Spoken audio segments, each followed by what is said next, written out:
Célèbre pour sa voix et ses chansons, Olivia Ruiz maîtrise aussi parfaitement l'écriture.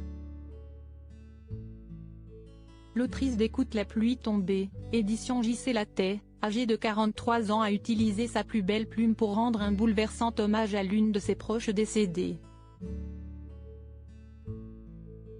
Sa longue publication sur Instagram a notamment transpercé le cœur du célèbre ex-compagnon de l'artiste, Mathias Malzieu, leader du groupe Dionzo.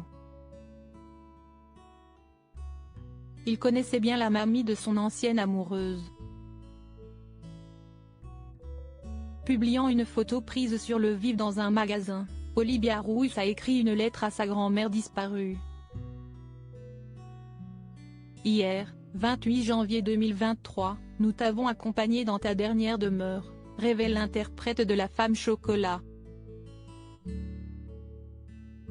Au fil de son texte, elle raconte le parcours de cette femme exceptionnelle qui a réussi à tracer le chemin de sa vie malgré les épreuves. Tu as fait partie de la Retirada, l'exode des républicains espagnols, et que si esti dans un camp de concentration à Rennes que tu es entré en détention 4 jours plus tard, avec ta maman et tes 3 sœurs aînées. Retraçant sa vie et sa personnalité hors norme, la chanteuse la remercie tout simplement. Que cette nouvelle étape de la vie qu'ouest la mort te permette de trouver l'apaisement mamie, il est temps, et tu le mérites tellement. Tu laisses 3 enfants. 7 petits-enfants. 11 arrière-petits-fils-enfants, confie celle qui est maman d'un garçon de 7 ans.